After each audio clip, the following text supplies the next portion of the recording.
ઓ બા, અરે શું થયું? શું કરીને આયા પાછા તમે? બહુ દુઃખ છે, રહેવાતું નહીં.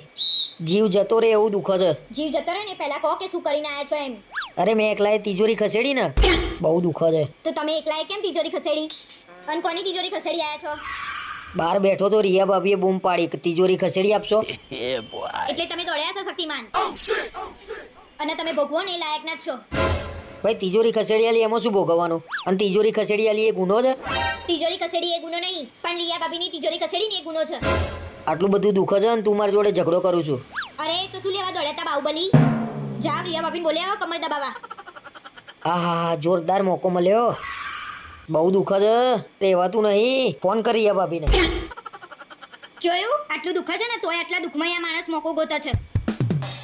અરે તે કીધું રિયા ભાભીને ફોન કરો, કમર દબાઈ આપશે એટલે મેં કીધું. પછી તું કહું છું મારી વાત નહીં માનતા.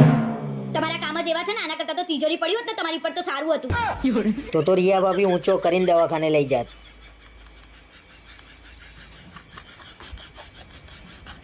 પણ રિયા ભાભી તો રિયા ભાભી. સવારની હું જોઈ રહી છું કંકોત્રી આવીને ત્યારના તમે ગુસ્સે ગુસ્સે ફરી રહ્યા છો. મારા ઘરની વાત છે, તું શું લેવા વચ્ચે પડું છું? ગુસ્સે ગુસ્સે ફરું, ગમે તેમ ફરું, તારા વચ્ચે નહીં પડવાનું. તમારા ઘરની વાત હતી તો મને શું લેવા લગ્ન કરીને લાયા હતા? અને એટલું બધું પદ ખસી જતું હોય તો નહીં આવવાનું લગ્નમાં. અરે પદ ખાઈ જવાની વાત નહીં. આખા ઘરના નામ પાછળ ડોક્ટર ને એન્જિનિયર લખ્યું છે, મારા નામ પાછળ કેમ નહીં લખ્યું? તમે એન્જિનિયરિંગ કર્યું, પાસ તો થયા નહીં, તો તમારા પાછળ શું લેવા એન્જિનિયર લખાવડાવા? અરે તને ખબર છે હું ફેલ થયો છું, ગન્નાને ખબર છે ફેલ થયો છું, આખા ગામને થોડી ખબર છે હું ફેલ થયો છું. તમારે જ મારી નીચી પાડી હોય તો ગામની વાત તો સાઈડમાં રહી. એક કામ કરો, ભલે કંકોત્રીમાં ના લખાયું, વાંધો નહીં, તમે ફેસબુકમાં લખી દો એટલે તો શાંતિ થઈ જશે ને તમને. તો કંકોત્રી શું લેવા છપાઈ છે? ફેસબુક ઉપર મૂકી દેવું તું લગનનો. અને તું વચ્ચે ના પડે. આજે મને બહુ ગુસ્સો આવ્યો છે. તમારા ઘરનાએ ના લખાવ્યું, એમાં મારી ઉપર શું લેવા ગુસ્સે થાવ છો? મારી ઉપર ગુસ્સે થવાનું જ નહીં. મારા ઘરનાએ નહીં છપાયું, હું એમના જોડે લડી લે, તું વચ્ચે ના પડે. હવે તો મને લગનમાં આવતા શરમ આવશે. કોક જોશે જ કે છે આ ભણ્યા વગરના ભાઈ છે. એટલી બધી શરમ આવતી હતી તો ભણવાના ટાઈમે ભણી ના લઈએ? રખડી ખાધું છે અને હવે પાછું એન્જિનિયર લખાવું છે. એન્જિનિયર તો લખાયું નહીં. હવે એક કામ કરો, બે માણસ રાખો, ઘેર ઘેર જઈને બધાને કહી આવો કે આ ભણ્યો નહીં. એક તો ઘરમાં લગન આવ્યું છે ને આ શું ધંધા માંડ્યા છે? નાની નાની વાતોમાં રિહાઈ જાવ છો, ખબર નહીં પડતી? બુદ્ધિ વગરના માણસ છો તમે. અરે આ વાત તો છે કે આગળ ઊંધી જવાની, તું જોતો ખરા.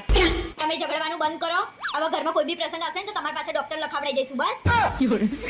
આ બધા ભેગા થઈને મને કેમ એવું લાગે છે જાનવરોનો ડોક્ટર લખાવશે.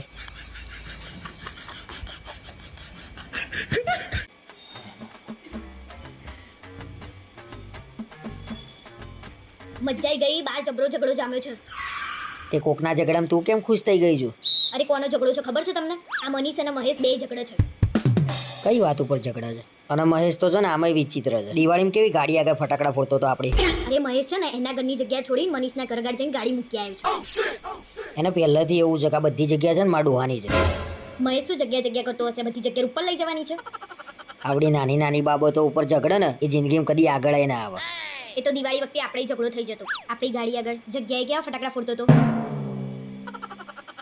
એક તો સોસાયટીમાં પાર્કિંગની જગ્યા ઓછી પડતી હોય, પાછા આવા અવરચંડા બે ચાર ઘૂસી જાય એટલે ઝઘડાઓ જ થાય.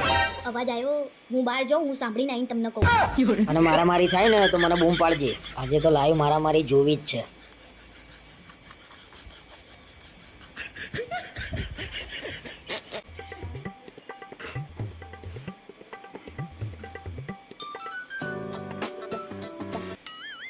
હલો, બંને જણા આવો છો? વાંધો નહીં, હેડ અહીં બનાવડાવી દઉં છું. સારું હેડ. કોનો ફોન હતો? એ તો મારા ભાઈ ભાભીને આવો છે તો એમનું જમવાનું બનાવવાનું છે. એક કામ કરું, બટાકાનું શાક, ભાખરી અને ખીચડી બનાવી દો. કાલે તાર ભાઈને આયા હતા તો કાલે તે શું બનાવ્યું તું ઘરે? મેં ક્યાં બનાવ્યું તું? આપણે તો હોટલમાંથી મંગાવ્યું તું. હા તો તને ખબર નહીં પડતી? મારા ભાઈ ભાભીને આવે તો ખીચડી અને બટાકાનું શાક, તારા ભાઈ ભાભીને આવે એટલે બાર હોટલમાંથી મંગાવવાનું. જબરો ભેદભાવ કરું છું તું. મારો ભાઈ આવે ને તો હું મારા પૈસાથી મંગાવું છું. અરે તારા પૈસાથી મંગાવું, મારા પૈસાથી મંગાવું, છેલ્લે તો આપણા ઘરના પૈસાથી મંગાવું છું ને તું. અરે મને એમ કે હું બહારથી મંગાવવાનું કહીશ ને તો તમે એમ કહો કે ખોટો ખર્ચો કરાયો, એટલે મેં ના કીધું. કાલે તાર ભાઈ ભાભી માટે મંગાવ્યું તો ખોટો ખર્ચો ના થયો, ને આજે મારા ભાઈ ભાભી માટે મંગાવ્યું તો ખોટો ખર્ચો થઈ જશે. સારું તાર તમે તાર મંગાવી દો ને હોટલમાંથી, ભલે ખર્ચો થતો. ભલે ખર્ચો થતો આજે હોટલમાંથી જ આવશે. અરે તમે તાર પતંગ હોટલમાંથી મંગાવી લો. અરે તાજમાં ટેબલ બુક કરાવું છું હું આજે. મંગાવી લો.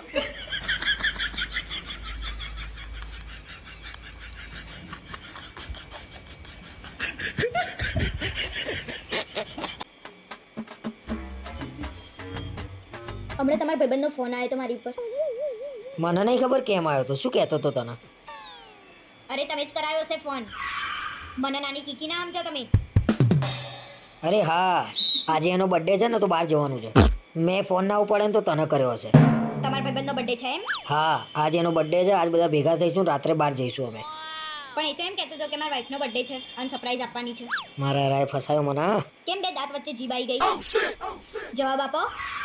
આજ તો બકરી ડબ્બામાં આવી ગઈ છે. અરે એના વાઈફનો બર્થડે છે. મને એમ કે એનો બર્થડે હશે. એને મને કીધું જ નહીં કોનો બર્થડે છે. હા, એના વાઈફનો બર્થડે છે. હજી સાચું બોલો, શરમ નહીં આવતી? તમારા ભાઈબંધે જુઠ્ઠો તમારે જેવો. અને મને તો એમ કહેતો હતો કે મારા ક્લાસના ભાઈબંધનો બર્થડે છે એમ. પણ તું શું લેવા મને ખોટું ખોટું કહું છું? તમે કોઈ દિવસ સાચો જવાબ આપ્યો છે? મારે જ ગમે તે રીતે સાચી વાત કઢાવી પડે છે. તમારા ભાઈબંધે જુઠ્ઠો. અરે ગમે તેનો બર્થડે હોય ભાઈ, મારે જવાનું છે કે નહીં મને સીધે સીધું હા કે ના કહી દે. તમે સીધે સીધું સાચું કહો છો? જો સીધે સીધું આજે કહું છું, આજ બધા ભેગા થવાના છીએ અને પાર્ટી કરવાના છીએ અમે. સીધે સીધું ગોદડું ઓઢીને સૂઈ જાવ અને આજ પછી પાર્ટીની વાત કરતા નહીં. સાલા ભાઈબંધોએ બળદ્યા મળ્યા છે. ભગવાને બૈરું અઘરું આલ્યું.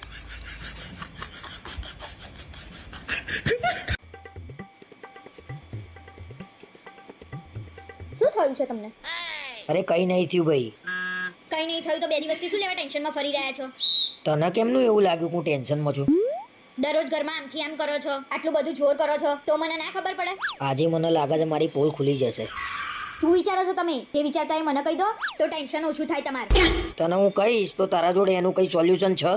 સોલ્યુશન હશે તો જ કહેશો તો સોલ્યુશન નહીં આવે એનું. મારા છે ને 2 દિવસ પહેલાની મેચમાં છે ને નુકસાન થઈ ગયું છે અને તું ગભરાઈ ના જાવ ને એટલે મેં તને કીધું નહીં.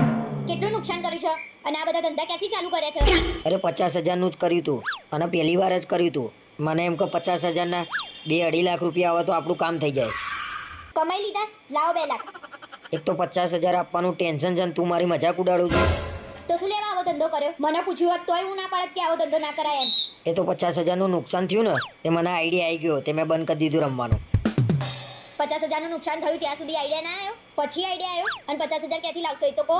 એક કામ કર ને તું મને 50,000 રૂપિયા આપ, હું તને પછી આપી દે.